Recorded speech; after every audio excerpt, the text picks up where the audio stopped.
Peter Millark? Oh no, I think.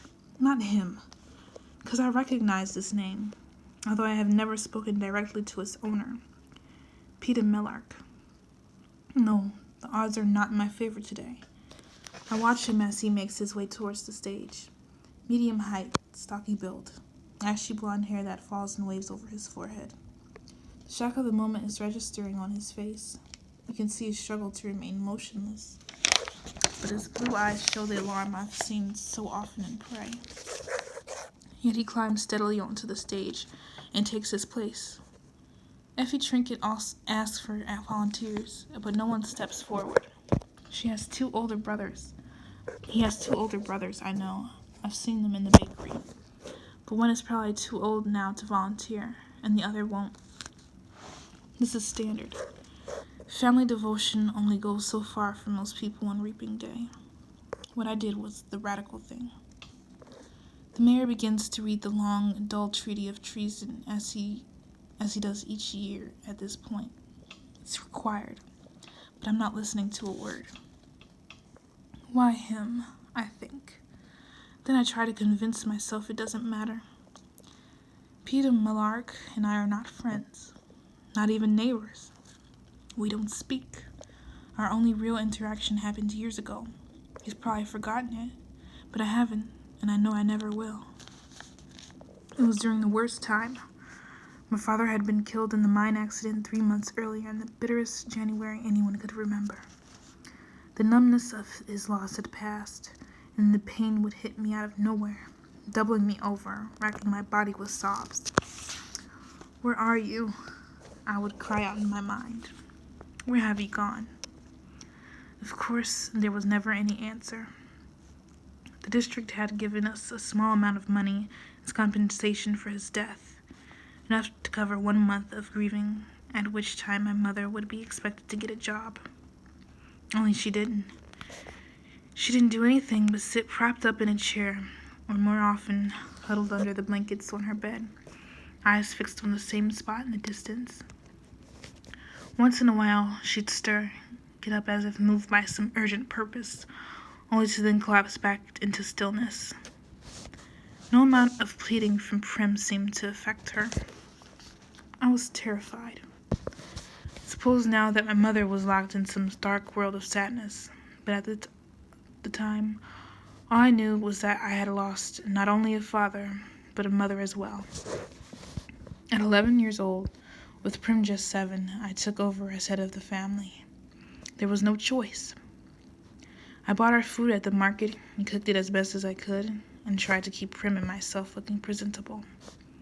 Because if it had become known that my mother could no longer care for us, the district would have taken us away from her and placed us in the community home. I'd grown up seeing those home kids at school. The sadness, the marks of angry hands on their faces, the hopelessness that curled their shoulders forward. I could never let that happen to Prim. Sweet, tiny Prim, who cried when I cried, before she even knew the reason. Who brushed and plaited mother's hair before we left for school. Who still polished my father's shaving mirror every night because he'd hated the layer of cold dust that settled on everything in the seam. The community home would crush her like a bug, so I kept our predicament a secret. But the money ran out, and we were slowly starving to death. But there's no other way to put it. I kept telling myself if I could only hold on until May, just May 8th, I would turn 12 and be able to sign up for the tesserae and get that precious grain and oil to feed us. Only there were still several weeks to go. We could well be dead by then. Starvation is not an uncommon fate in District 12. Who hasn't seen the victims? Other people who can't work, children from a family with too many to feed, those injured in the mines, struggling through the streets, and one day you come upon them sitting motionless against a wall, or lying in the meadow. You hear the wails from a house, and peacekeepers are called in to retrieve the body. Starvation is never the cause of death officially.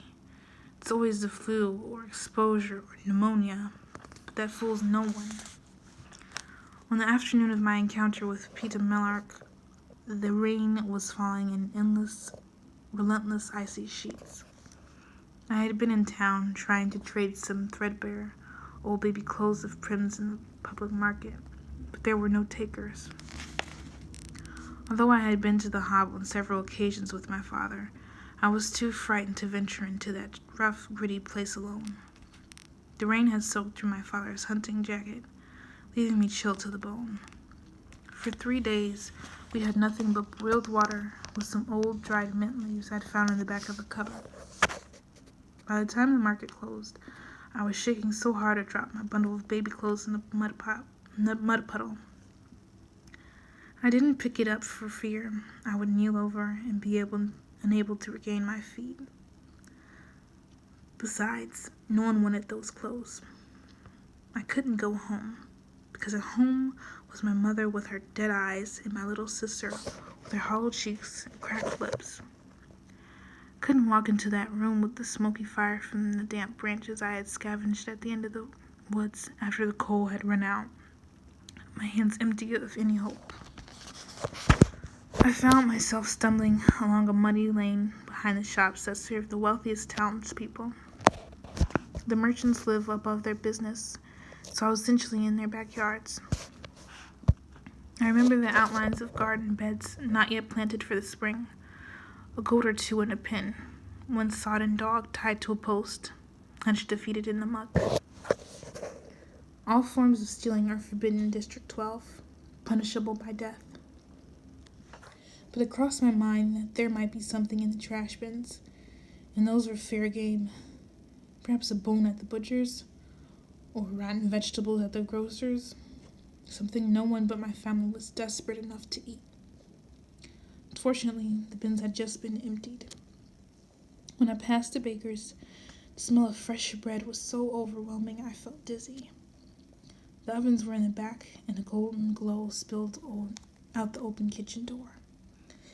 I stood mesmerized by the heat and luscious scent with the rain interfered, running its icy fingers down my back, forcing me back to life. I lifted the lid to the baker's trash bin and found it spotlessly, heartlessly bare.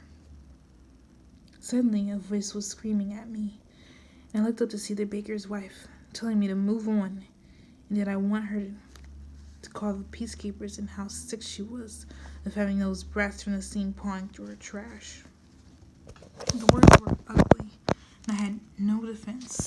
As I carefully replaced the lid and backed away, I noticed him, a boy with blonde hair peering out from behind his mother's back. I'd seen him at school. He was in my year, but I didn't know his name. He stuck with the town kids, so how would I? His mother went back into the bakery grumbling, but he must have been watching me as I made my way behind the pen that held their pig and leaned against the far side of an old apple tree. The realization that I'd have nothing to take home had finally sunk in. My knees buckled, and I slid down to the tree trunks to its roots. It was too much. I was too sick and weak and tired. Oh, so tired. Let them call the peacekeepers and take us to the community home, I thought. Better yet, let me die right here in the rain. There was a clatter in the bakery, and I heard the woman screaming again, and the sound of a blow, and I vaguely wondered what was going on. Feet sloshed towards me through the mud, and I thought, it's her. She's coming and driving away with a stick. But it wasn't her. It was a boy. In his arms, he carried 2 large loaves of bread that must have fallen into the fire because the crusts were scorched black. His mother was yelling, "Feed it to the pig, you stupid creature! Why not? No one decent will buy burned bread." He began to tear off chunks from the burned parts and toss them into the trough, and the front bakery bell rung, and the mother disappeared to help a customer. The boy never even glanced my way, but I was watching him, because of the bread, because of the red wheal that stood out of his cheekbone. What had she hit him with? My parents never hit us. I couldn't even imagine. The boy took one look back at the bakery as if checking that the coast was clear, then his attention back on the pig. He threw a loaf of bread in my direction. The second quickly followed, and he sloshed back to the bakery, closing the kitchen door tightly behind him. I stared at the loaves in disbelief. They were fine. Perfect, really, except for the burnt areas. Did he mean for me to have them? He must have, 'cause there they were at my feet. Before anyone could witness what had happened, I shoved the loaves up under my shirt, wrapped the hunting jacket rightly around me, and walked swiftly away. The heat of the bread burned into my skin, but I clutched it tighter, clinging to life. By the time I reached home, the loaves had cooled somewhat, but the inside were still warm. When I dropped them on the table, Prim's hands reached to tear off a chunk, but it made her sit, forced my mother to join us at the table, and poured warm tea. I scraped off the black stuff and sliced the bread. We ate an entire loaf, slice by slice. It was good, hearty bread, filled with raisins and nuts. I put my clothes to dry off at the fire, crawled into bed, and fell into my dreamless sleep. It didn't occur to me until the next morning that the boy might have burned the bread on purpose, might have dropped the loaves into the flame, knowing it meant being punished, and then delivered them to me. But I dismissed this. It must have been an accident. Why would he have done it? He didn't even know me. Still, just throwing me the bread was an enormous kindness that would have surely resulted in a beating if discovered. I could explain his actions. We ate slices of bread for breakfast and headed to school. It was as if spring had come overnight. Warm, sweet air, fluffy clouds. At school, I passed the boy in the hall. His cheeks had swelled up and his eye had blackened. He was with his friends and didn't acknowledge me in any way. But as I collected Prim and started for home that afternoon, I found him staring at me from across the schoolyard. Our eyes met for only a second, then he turned his head away. I dropped my gaze, embarrassed, and that's when I saw it. The first dandelion of the year. A bell went off in my head. I thought of the hours spent in the woods with my father, and I knew how we were going to survive. To this day, I can never shake the connection between this boy, Peter Millark, and the bread that gave me hope, and the dandelion that reminded me that I was not doomed. And more than once, I have turned in the school hallways and caught his eyes trained on me, only to quickly flit away. I feel like I owe him something, and I hate owing people. Maybe if I had thanked him at some point, I'd be feeling less conflicted now. Thought about it a couple of times, but the opportunity never seemed to present itself. And now it never will. Because we're going to be thrown into an arena to fight to the death. Exactly how am I supposed to work in a thank you in there? Somehow it just won't seem sincere if I'm trying to slit his throat. The mayor finishes the dreary treaty of treason and motions for Peter and me to shake hands. His are as solid and warm as those loaves of bread. Peter looks me right in the eye and gives my hand what I think it is meant to be reassuring squeeze.